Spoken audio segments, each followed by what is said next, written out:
자, 기초로 돌아가자. 9번째 주제는 예배와 주의 만찬이 되겠습니다. 예배와 주의 만찬. 먼저 예배를 공부하도록 하겠습니다. 예배. 교회 우리가 오늘 예배로 또 모였습니다. 예배에 대해서 공부하기 위해서 예배의 의미를 바로 알기 위해서는 먼저 더 큰 의미의 경배의 의미를 알아야 합니다. 경배가 무엇입니까? 경배, 영어로는 월십인데 가장 가치 있는 그러한 일이다라는 뜻도 있다고 하는데, 경배라는 말을 잘 정리한 글이 있습니다. 경배란 마음이 온전히 하나님으로 채워진 성도가 예수 그리스도의 피로 인하여 믿음의 온전한 확신 가운데 나아가 진실한 마음으로 경의와 존경을 표하며 하나님을 합당하게 높여드리는 것이며, 동시에 모든 권세와 부귀와 지혜와 힘과 권세와 영광과 찬송을 받으시기에 합당한 하나님께 모든 것을 돌려드리는 것이다 라는 그러한 의미가 있는데, 우리 그리스도인들은 다 동의하고 또 정확한 그러한 의미가 담긴 글이다 라고 말할 수가 있겠습니다. 자, 경배. 성경에서 처음 언급의 범칙이라는 게 있죠. 처음 경배하라는 단어가 어디에 나옵니까?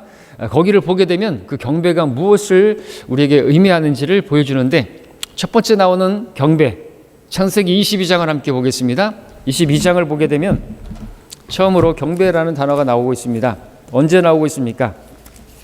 아브라함이 모리아산에서 이삭을 그렇게 바치는 그 일과 관련해서 이 경배라는 말이 나오고 있는 것이죠.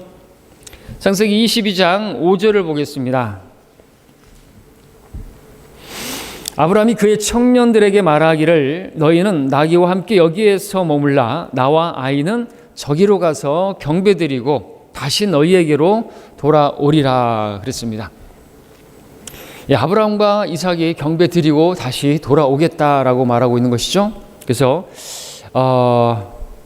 그리고 이제 우리 다음 12절도 보게 되면은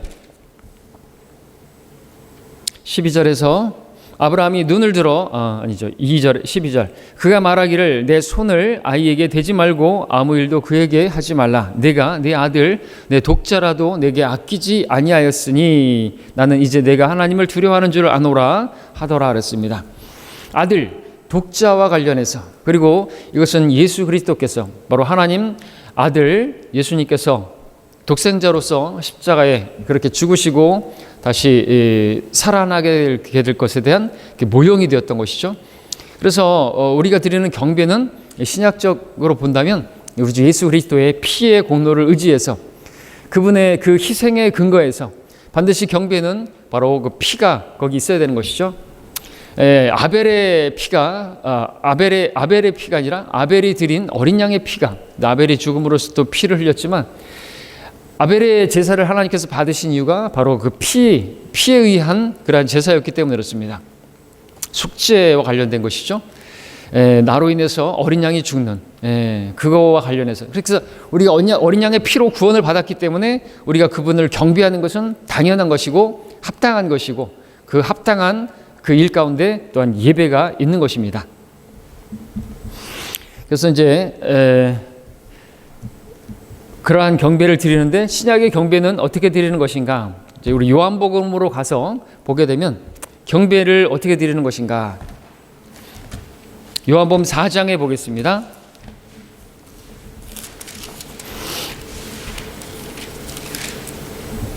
우리가 잘 아는 아주 중요한 말씀, 4장 23절 24절입니다. 그러나 참된 경배자들이 아버지께 영과 진리로 경배 드릴 때가 오나니 바로 지금이라. 이는 아버지께서 자기에게 경배 드리는 그런 자들을 찾으심이니라. 하나님은 한 영이시니 그분께 경배 드리는 자들은 한 영과 진리로 경배 드려야만 하리라고 하시니라 말씀하고 있습니다. 하나님께서 찾으시는 경배자들에 대해서 주님께서 말씀을 하고 계십니다. 그것은 영과 진리로 경배를 드리는 것입니다. 분명한 것은 신령과 진정으로 드리는 것이 아니죠. 신령과 진정으로 드리는 경배가 무엇이냐 물어보면 아무도 정확하게 대답할 수가 없어요. 개혁 성경을 쓰던 분들에게도 물어보십시오. 아무도 대답할 수가 없는 거예요. 신령과 진정이 뭐냐 이거죠. 뭐 신령과 뭐 어떤 옛날에 그렇게 정한수 떠놓고 아침마다 그렇게 진정으로 열심히 빚는 것이 이게 신령과 진정으로 하는 것입니까? 그것은 카인의 제사와 같은 것이지 아벨의 제사와 같은 것이 아닌 것이죠. 요한복음 3장에서는 거듭남을 말하고 있습니다. 니고데모에게 거듭나지 않으면 하나님 나라에 들어갈 수 없고, 거듭나는 것은 영이라고 말씀하고 계십니다. 우리는 다시 태어나야 되는데, 다시 살아나야 되는데, 그 영이 야고보서 2장의 말씀에 따르면 죽은 영이라고 했어요. 우리가 영이 없는 몸이 죽은 것 같이 우리가 태어날 때부터 영이 죽었어요. 그래서 영이 죽은 것은, 하나님은 영이시기 때문에 하나님과 교제하기 위해서, 하나님께서 받으시는 경배를 드리기 위해서는 반드시 영이 살아나야 하는 것이죠. 그 영이 살아났을 때 하나님께서 그 사람을 산자들이라고 말씀하고 있는 것입니다. 그 산자들의 하나님, 아브라함 하나님, 이삭의 하나님, 야곱의 하나님은 죽은 자들의 하나님이 아니라 산자들의 하나님인데 다름 아닙니다. 바로 우리 영이 살아난 것을 말하는 것이죠. 죽은 자들로 죽은 자를 장사 지내게 하라고 했을 때 그 첫 번째 죽은 자는 뭡니까? 바로 영이 죽은 자들이죠. 그 영이 죽은 자들로 그 뒤에 후자 나오는 죽은 자들로 죽은 자를 장사 지내게 하라 그랬습니다. 하나님 보실 때는 영이 죽은 자나 육신이 죽은 자나 다 죽은 자들인 것입니다. 하나님께서는 영이시기 때문에 반드시 그분께 경배 드리는 자들은 영이 거듭나야만 하는 것이죠. 거듭난 영으로, 거듭나지 않은 사람은 하나님께 경배를 드릴 수가 없는 것입니다. 그래서 그 영을 말하는 건데, 신령이라고 하면은 무슨 의미인지를 못 알아먹게 되는 것이죠. 또 영혼이라고 하게 되면 그걸 또 이해를 못하게 되는 것입니다. 영혼이 아니죠. 이분설이 아닙니다. 그건 철학적 개념이지 성경적 개념이 아닌 것입니다. 요한복음 3장 6절에 보면은 뭐라고 말씀하십니까? 3장 6절에 예수께서 육신은 말씀하십니다. 육신으로 난 것은 육이요, 또 성령으로 난 것은 영이니라 말씀하십니다. 그리고 7절에서 거듭나야 된다고 말하고 있죠. 다시 태어나야 된다는 말입니다. 다시 살아나야 된다는 말이죠. 성령으로 난 것은 영이니라. 그래서 우리가 성령으로 거듭났을 때 우리가 난 것은, 태어난 것은, 살아난 것은 영이라고 말하는 것이죠. 그래서 이제 4장에서는 영과 진리로 경배 드려야 한다고 말씀하는 것이죠. 경배 드리는 자는 반드시 거듭나야 된다는 것이고, 어떻게 거듭나는 것이에요? 우리 인격이 뭐 바뀌는 것입니까? 우리가 세상적인 가치관이 바뀌는 것입니까? 우리 삶이 바뀌어지는 게 거듭나는 것입니까? 그런 게 아닌 것입니다. 예수님을 영접할 때, 그죠? 그분을 내 구세주로 받아들일 때 하나님의 영이, 성령께서 우리 안에 들어오셔서 우리 죽은 영을 살려주심으로써 우리가 다시 태어나게 되는 것, 거듭나게 되는 것이죠. 이 거듭남을 이해 못하니까는 목사들이 계속 성도들을 붙잡고 거듭나야 된다고, 거듭나는 게 뭐예요? 물어보면 불교계도 거듭나야 된다는, 정치계가 거듭나야 된다는 그런 의미로다가 목사라는 사람들이 거듭남을 이야기하는 것을 보게 되는 것입니다. 교회 성도들을 데려다 놓고 거듭나야 된다고 말하면 거듭나지 않은 사람들은 하나님 나라에 들어갈 수도 없고 볼 수도 없는 사람들인데, 그런 사람들을 데리고 사역한다는 게 말이 됩니까? 다 하나님 나라에 들어가지 못하는 것이고, 그러니까 여러분들 거듭나고 계속 끝까지 믿음을 붙잡고 천국 백성이 되시기를 바랍니다. 이런 말을 하는 것은 참으로 난센스가 아닐 수가 없습니다. 그리고 거듭나지 않은 사람이 경배를 드리지 않는데, 그 예배를 드리고 있는데 거듭나지도 않은 사람들 데리고 무슨 예배를 드린다는 것이, 안 받으세요. 하나님께서는 그런 예배는 누가 받죠? 공중권세의 통치자. 그런 예배는 공중에 붕 뜨는 것이 마귀가 원하는 거죠. 마귀는 종교적이고 경배받기를 좋아하는 거죠. 예수님께 말했죠. 겁 없이 나에게 경배하라고. 오직 하나님 한 분만이 경배를 받으시기 합당하신데, 그 경배를 찬탈하는 자, 바로 그 하나님이 받으신 경배를 그가 시기하고, 그래서 그 보좌를 찬탈하기 위해서 그랬다가 쫓겨나고 끝없이 깊은 구렁까지 던져지게 될 것이죠. 그렇게 타락하게 된 것입니다. 그래서 우리가 영으로 경배를 드린다라는 것은 우리 안에 계시는 바로 그 성령님으로 말미암아, 그 성령님을 힘입어서 하나님이신 영과 그 영적인 관계를 맺게 된 그런 상태에서 경배를 드린다라는 의미인 것이죠. 그리고 우리가 거듭났다고 해서도, 우리가 영이 살아났다고 해서도 우리가 드리는 경배가 다 또 하나님께서 받으시는, 또 찾으시는 그런 경배자가 되는 것만은 아닌 것은, 우리가 얼마든지 우리 영적인 상태가 문제가 있을 수가 있기 때문에, 그죠? 비판하는 영이라든지 교만한 영이라든지 잘못된 영으로 우리가 또 예배를 드릴 수가 있는데, 잘못된 것은 안 받으시는 것입니다. 설교를 듣는데 비판하는 영을 가지고 있다. 판단하는 영을 가지고 있다 이거죠. 왜 저렇게 설교를 하는 것인가?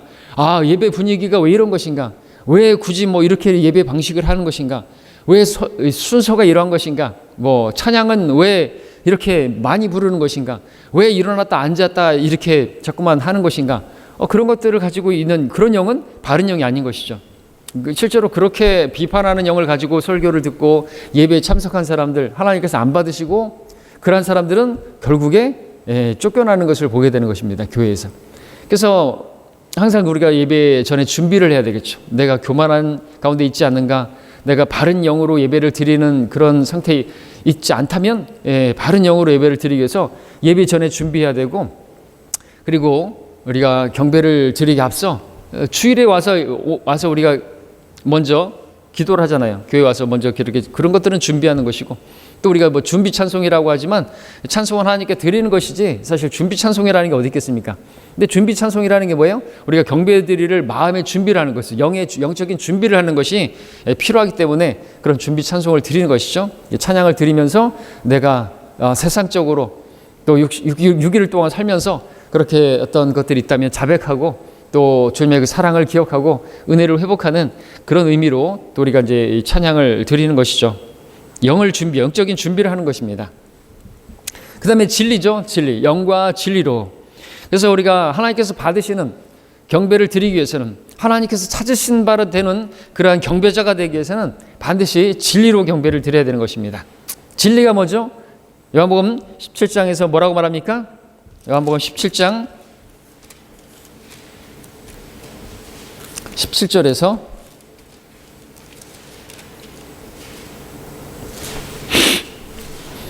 아버지의 진리로 그들을 거룩하게 하여 주옵소서. 아버지의 말씀은 진리니이다. 하나님의 말씀은 진리입니다. 그 진리는 참이어야만 하죠. 진리입니다. 참진, 이치, 참이치, 참입니다. 거짓이 있으면 안 되겠죠. 그래서 세례가 들어가 있어서는 안 되고요. 분명하게 보면 성경을 봐도 에논 근처, 살림 근처에서 침례를 받았는데 왜? 거기에 물이 많음이라 말씀하고 있습니다. 세례를 받더라. 왜? 거기 물이 많음이라. 말이 안 되는 것이죠. 물속에서 올라오시니 그들이 물로 내려가더라. 성경을 보면은 침례가 맞아요. 근데 세례라고 돼 있으면 그건 진리가 아니에요. 그 진리가 아니니까 그 진리가 아닌 것으로 예배드리면 그 하나님께서 안 받으시는 것이죠. 그래서 다른 거 아닙니다. 구원에 이르도록 자라게 하람이라. 구원이 이루어졌는데 현재 진행형으로, 또 완료 진행형이라는 이상한 말을 만들면서 그건 진리가 아닌 것입니다. 하나님께서 안 받으시죠. 성령께서 괴로워하시죠. 신음하시죠. 진리가 아닌데 그렇게 예배를 드리는 거 예배 받으시나요? 안 받는다는 거죠. 누가 받아요? 마귀가 받는 거예요. 실제로 이방인들이 있어서 하는 거 마귀에게 하는 것이라고 고린도서 10장에서 말하고 있죠. 병개된 그러한 성소로 진리가 아닌 그러한 말씀으로 예배하는 거 누가 받아요? 분명히 말할 수 있죠. 이방인들이 제사하는 것은 마귀가 받는 것입니까? 영이 거듭나지 않은 사람들은 이방인들이에요. 하나님의 자녀가 아니잖아요. 그 이방인들이 그렇게 예배를 드리는 건 누가 받았겠어요? 마귀가 받는 거죠. 분명합니다. 카톨릭 성당 누가 그 경배를 받아요? 마귀가 받는 것입니다. 왜? 카톨릭은 성경에 분명히 말하고 있잖아요. 모든 창녀들의 어미라고. 그 고대 신비 종교의 기원을 둔 7 언덕 위에 세워진 그 성읍 로마 카톨릭이에요. 분명하죠. 마귀가 받는 것이에요. 오늘 얼마나 많은 수억의 사람들이, 어쩌면 수십억의 사람들이 마귀에게 경배드리는 날이에요. 하나님께 진정 경배드리는, 참 영과 진리로 경배드리는 성도들이 얼마나 되겠습니까? 우리가 드리는 경배를 하나님께서 받으시죠. 왜? 우린 영으로, 바른 영으로 거듭났고, 또 아버지의 말씀, 경계되고 석체되고 첨가되지 않은 하나님의 순수한 말씀, 순수한 말씀의 젖을 사모하라. 그 말씀으로 경배를 드릴 때, 예배를 드릴 때 하나님께서 받으시는 것입니다. 근데 그 말씀이 변질되었다고 한다면 그거 어떻게 그 하나님께서 받으시겠습니까? 기본이 중요하죠. 기본. 이렇게 중요한 것을 그래서 우리가 강조하는 것입니다.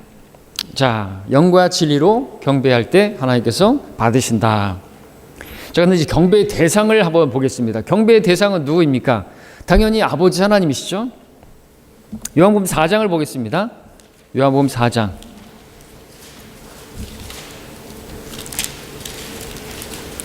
우리 영과 진리로 경배 드릴지니라 말씀하셨는데, 요한복음 4장 21절에 예수께서 그녀에게 말씀하시기를 여인아 나를 믿으라. 너희가 이 산에서나 예루살렘에서도 아버지께 경배하지 않을 그때가 오리라 말씀하셨죠. 아버지께. 그리고 23절에서도 그러나 참된 경배자들이 아버지께 영과 진리로 경배를 드릴 때가 오나니 바로 지금이라. 이는 아버지께서 자기에게 경배 드리는 그런 자들을 찾으심이라. 24절에서 하나님은 한 영이시니라고 말씀하시면서 바로 경배의 대상이 우리 하나님, 아버지 하나님이라고 말씀을 하고 있습니다. 하나님께서는 나 외에 다른 어떤 신에게 절하지 말라고, 경배하지 말라고 말씀하셨죠. 출애굽기 34장에서. 사람은 경배의 대상이 아닌 것입니다. 베드로도 그래서 사도행전 10장에서 보게 되면 코넬료가 경배를 하려고 했을 때 나도 사람이라 하면서 일으켜 세웠던 것을 보게 됩니다. 또 계시록에서 요한도 누군가의 천사에게 경배하려고 했었을 때 나도 너와 같은 하나님의 동료 종이라고 그렇게 말하면서 경배를 받지 않은 것을 보게 됩니다. 사람에게 경배하면 안 되는 것입니다. 신천지 이만이라든지 또 무슨 문선명이라든지 안성웅이라든지 장길자라든지 그런 사람에게 경배를 해서는 안 되고, 사람을 그렇게 신격화하는 것은 하나님께서 질투하시고 그들을 소멸시켜 버릴 것인데 지옥의 불못에서 그렇게 소멸시켜 버릴 그러한 대상들이 되는 것입니다. 자, 그러니까 아버지 하나님께서 경배를 받으실 수 있는 분이시고요. 또한 아들 하나님 예수 그리스도께서 경배를 받으실 수 있는 분이십니다. 주님께서는 마태복음 4장에서 마귀에게 시험을 받을 때 내게 경배하라고 했을 때 하나님께만 경배하라고 그렇게 기록된 말씀을 인용하면서 하나님 아버지께서 경배를 받으셔야 한다고 그렇게 주님께서도 말씀하셨는데, 그 주님께서 또한 경배를 받으신 것을 우리가 보게 되죠. 우리 요한복음을 함께 보겠습니다. 9장 38절을 보십시오. 요한복음 펼쳐져 있습니다. 9장 38절에서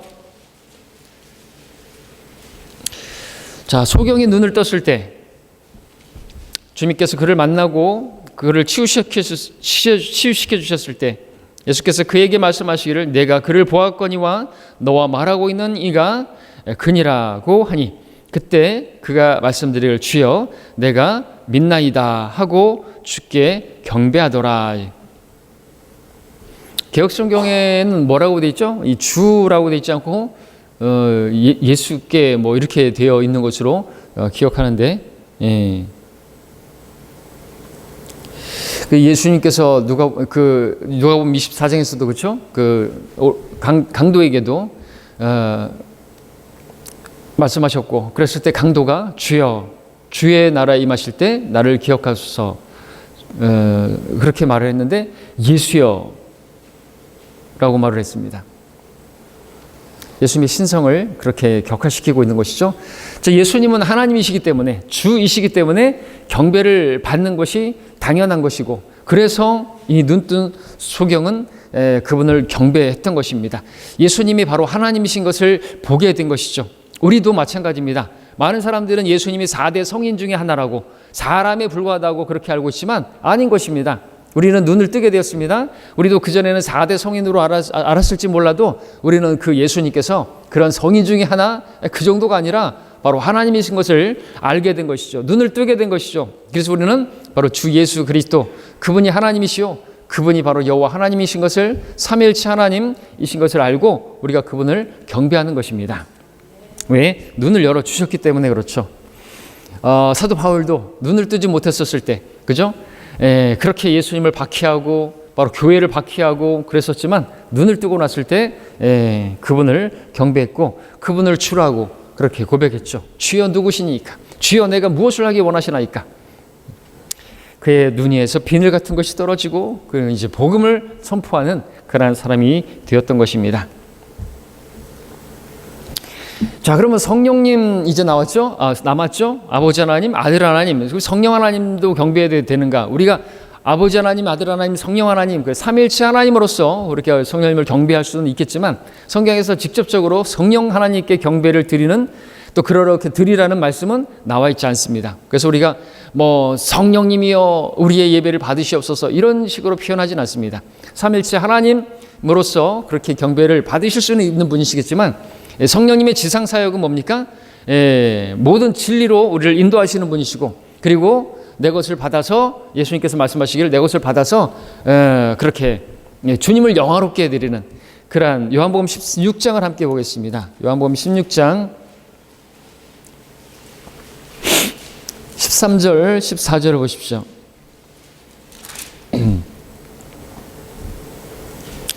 그러나 진리의 영이신 그분이 오시면 너희를 모든 진리로 인도하시리라. 그분은 자신에 관하여 말씀하지 아니하시며 무엇이나 들은 것을 말씀하실 것이요 또 너희에게 다가올 일들을 알려주시리라. 그분이 나를 영화롭게 하시리니 이는 그분이 내 것을 받아서 너희에게 알려주실 것입니다. 마치 우리가 성령 안으로 침례를 받아서 우리는 감춰진 것처럼 성령님도 바로 마치 감춰지고 삼일체 하나님 안에 감춰져서 그분 안에 완전히 종속되어서 그분이 우리를 진리로 인도하시고 그분이 바로 예수 그리스도를 영화롭게 하기 위해서 자기는 드러내지 않고 자기에 대해서는 이야기하지 않고 자기는 경배를 받지 않는 것처럼 그렇게 완전히 침례를 받으신 것처럼 그렇게 사역을 하시는 것을 보게 되는 것입니다. 그래서 우리도 성령님처럼 나를 드러내지 않고 예수 그리스도만을 드러내는 바로 그 성도가 진짜 침례 성도이라는 사실을 우리가 알고 있죠. 그래서 이게 경배 대상은 아버지 하나님, 아들 하나님이시다. 이렇게 우리가 알면 되겠습니다. 그래서 은사주의 교회는 성령이 오시옵소서. 그래도 우리 교회 왔었던 사람 중에서 그랬죠. 몇 주 예배를 들었더니 왜 우리 여기 교회는 왜 성령님에 대해서 언급이 없냐고. 성령님에 대해서 얘기를 하나도 안 하고 저는 예수 그리스도만 얘기하고 그러는데 왜 그러냐 그랬더니 당연하죠. 성령님을 드러내거나 성령님을 그렇게 얘기하거나 그러지 않다 이거죠. 오직 예수 그리스도를 드러낼 뿐이고 우리 하나님께만 경배를 드리는 것이죠. 이 은사주의 교회 가면은 예수 그리스도보다는 성령님을 많이 듣게 되고 귀신 이야기를 많이 듣는 것이죠. 그래서 예수님 믿으러 갔다가 귀신 얘기를 너무 많이 들어갔고 예수님은 안 믿고 귀신을 믿고 귀신이 믿어졌다는 그러한 우습지 않은 이야기도 듣게 되는 것이죠. 자, 우리 그 다음에 예배와 관련해서 세 번째 예배의 의미에 대해서 보도록 하겠습니다. 예배가 뭐죠? 예배는 우리 로마서 12장 1절에서 함께 보겠습니다. 영어로는 서비스예요. 말 그대로 섬깁니다. 섬김. 자, 우리가 예배를 드린다 그러면 그냥 섬기는 것입니다. 섬김을 드린다. 섬김을 받으시는 분은 우리 하나님이시고요. 섬기기 위해서 뭐가 필요하죠? 우리 서빙하는 사람들을 보게. 서비스하는 사람들, 서비스 업종에 있는 사람들 다 어떻게 해요? 자기의 몸으로 서비스를 하죠. 몸을 들여서. 그러므로 형제들아 로마서 12장 1절에 내가 하나님의 모든 자비하심으로 너희에게 권고하노니 너희 몸을 하나님께서 기뻐하시는 거룩한 산 제물로 드리라. 이것이 너희가 드릴 합당한 예배니라 말하고 있어요. 섬김이라 말하고 있어요. 합당한 섬김은 뭡니까? 몸을 드리는 것이에요. 예배를 드린다고 하면서 뭐 주일날 교회에 나오지도 않고 그 몸을 드리지도 않고 말씀을 듣고 나서 내 몸을 드리겠다고 헌신하지도 않고 그럼 예배를 드린 게 아니라는 것이에요. 예배 나왔으면 말씀을 들었어요. 말씀을 왜 들었어요? 주의 말씀 왔어서 주님 말씀하십시오. 제가 무엇을 하기 원하시나이까? 주여 내가 무엇을 하기 원하시나이까? 주의 종이 듣나이다. 그런 자세로 설교를 듣는 거예요. 하나님의 말씀을. 그렇게 말씀을 들었으면 반응이 있어야 된단 말이죠. 그렇게 나와서 예배를 나 몸을 드리는 거. 주님 받으십시오. 말씀을 하셨으니까 그 말씀대로 제가 살고자 합니다. 도와주십시오. 그렇게 변화를 받아야 되는 것이죠. 그렇게 해야 되는 거예요. 인터넷 예배? 그 예배가 아닌 거예요. 몸을 드려야 되는데 나오지도 않고 어쩔 수 없어서 인터넷 예배 뭐 해외 출장 갔다든지 그런 사람들을 위해서 인터넷 예배 실황을 만든 것이죠. 그렇죠? 지역교회가 가까운 데 있는데 예배 안 드린다, 그 몸으로 안 드린다. 이것은 합당하지 않은 것이죠. 합당치 않은 예배가 되는 것입니다. 그것은. 이삭이 번제로 드려지는 그 상황 가운데서 경배라는 말이 처음 나왔다라고 말씀을 드렸는데, 그처럼 그렇게 드려지는 것, 이삭이 드려지듯이 예수 그리스도께서 드려지셨던 것처럼, 그 몸을 드렸던 것처럼, 바로 예수님께서 자신의 몸을 친히 우리를 위해서 드렸던 것처럼 우리도 몸을 드려야 하는 거예요. 우리 생각만 드리고 우리 마음만 드리는 게 아닌 거예요. 몸을 드려야죠. 복음을 전하는 건 어떻게 드리는 거예요? 어떻게 누가 복음을 전할 수 있어요? 몸을 드려야죠. 몸을. 마음은 원이로되 언제까지 육신은 약하네 이러면서 육신을 위해서는 다 하잖아요. 멀리까지 가서 놀러 가고 막 밥 먹고 뭐 친구들하고 밤늦게 놀고 그러는데 몸을 드리는데 주님을 위해서는 드리지 않는다. 그거는 합당치가 않은 것이죠. 우리 자신의 몸을 거룩한 산 제물로 하나님께 드리고 그런 헌신된 자세로 또 우리가 예배로 모여야 하는 것입니다. 예배를 드리기 위해서, 섬김을 드리기 위해서 이 시간에 나오는데 예배도 마찬가지죠. 사람들의 모임에 갈 때는, 결혼식에 갈 때는, 사람들에게 보이러 갈 때는 막 잘 차려입고, 교회 올 때는 쓰레빠 질질 끌고 오고 추리닝 입고 오고, 그것은 합당한 게 아니죠. 그리고 준비는 토요일부터 시작돼야 되는 거예요. 토요일 늦게까지, 밤늦게까지 막 그냥 뭘 보고 텔레비 보고 수다 떨고 그러다가 주일날 오면은 당연히 예배가 드리는 게 아니죠. 그거는 졸립고 피곤하고, 그런데 그 예배예요? 하나님이 그런 예배 받으시겠습니까? 아닌 것이죠. 일찍 자야 되는 겁니다. 토요일날 일찍 주무십시오. 예.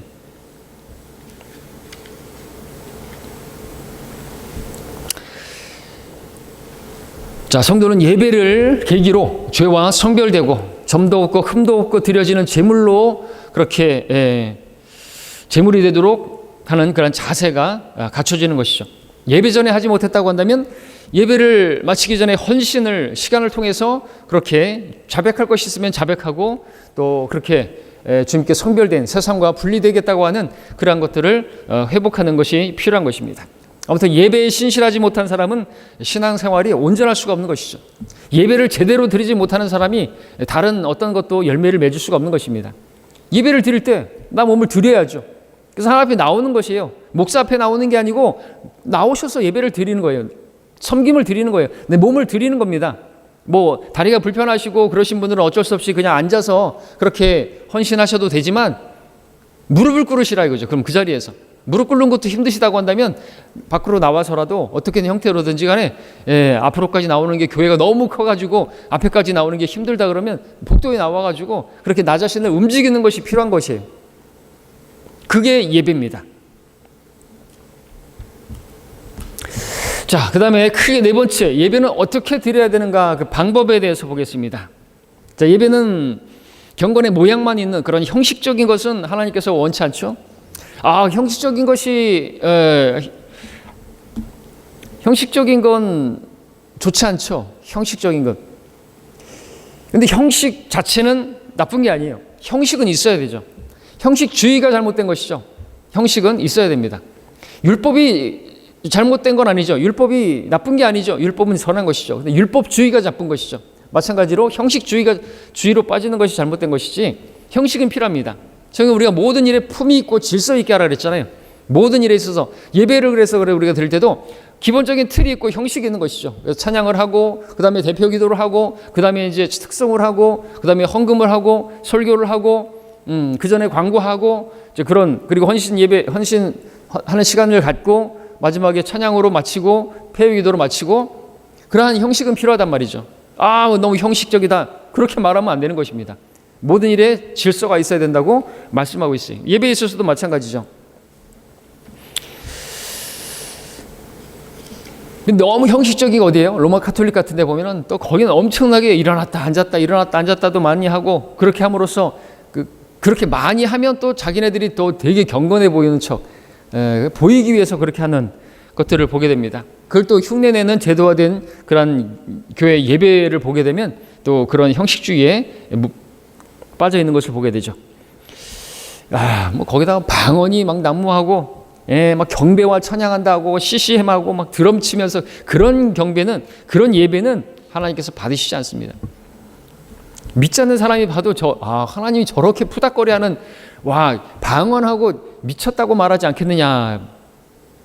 배우지 못한 방언, 외국어를 모르는 사람들이 와가지고 외국어만 해도 미쳤다 그러는데 외국어도 아닌 이상한 헛소리를 하면서 알라카라키살라 랄랄랄랄라 그거를 믿지 않는 사람들이 들으면 어떻게 해요? 미쳤다 그러죠. 그러니까 기독교 환자라는 말을 하죠. 예.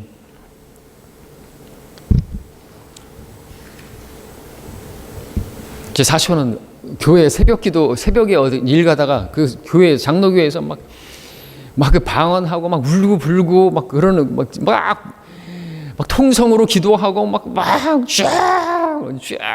주여 삼창하고 그거를 이렇게 지나가다가 듣고 기겁을 해갖고 그대로부터 교회를 안 나가요. 교회는 엄청나게 가면은 미치는구나 사람들이 그렇게 인식이 팍 박혀가지고 교회에 그러면 얘기도 안 들으려고 그러죠. 그 실족해 하는 거예요 그게. 품위 있고 질서 있게 하라는데 무슨 품위도 없고 통성으로 기도하는데 이게 무슨 그게 돗대기 시장이지 그게 그죠? 그런 경배를 받으시는 분은 무슨 무당이 섬기는 그런 잡신이나 마찬가지지. 우리 하나님은 진리 하나님이시고 질서 하나님이신데 혼란의 창시자가 아니고. 예배 장소는 어떻습니까? 예배 장소에 대해서 성경에는 아까 우리 봤지만 뭐 이 산이나 저 산이 아니라 우리는 영과 진리로. 그래서 교회라고 하면은 장소가 아니에요. 교회는 성전 아니에요. 그 예배당이죠. 예배당. 예배하는 집.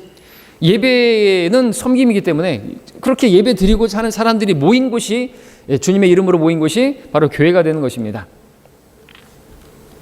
그렇게 장소는 상관없습니다. 천막에서도 그렇게 예배할 수 있고 예배 시간은 성경에서 주의 첫날 드릴 수가 있습니다. 주의 첫날. 주의 첫날은 월화수목금토 일이 아니죠. 일 월화수목금토 그렇죠. 그래서 사람들은 그 안식교회는 마지막에 일곱째 날이 토요일이니까 그렇게 한다고 하지만 안식일은 우리와 상관없고 유대인들과 상관 있는 것입니다. 주의 첫날은 일. 그래서 우리가 주의 첫날 일요일에 모이는 거지 무슨 썬데이 우리가 태양을 경배하는 날이라고. 안상홍이라든지 그 장길자교회에서는 우리가 그렇게 바알 숭배자들이라고 말하는 거예요. 일요일 날 경배한다고. 우린 그럼 일요일 날에 태양이 썬데이니까는 그럼 월요일은 그럼 뭐 달신 월요일 날 우리가 경배한다 그러면 아이고 달 경배한다 그럴 것이고 화요일 날 하면 이제 불신 섬긴다 그러고 목요일은 뭐 나무신 섬긴다 그럴 거예요. 토요일은요. 흑토죠. 흑을 섬기네. 이집트인들이 흑의 신이 있는데 흑 섬기는 거네. 그러면요. 그죠? 이상한 사람들이 하나만 알고 둘은 모르는 것이죠. 주의 첫날은 그런 의미에서 주님께서 부활하신 날이 주의 첫날이었기 때문에 그렇게 우리가 그것을 또 기억하고 또 그렇게 전통으로 성경에 나오기 때문에 주의 첫날을 드리는 것이죠.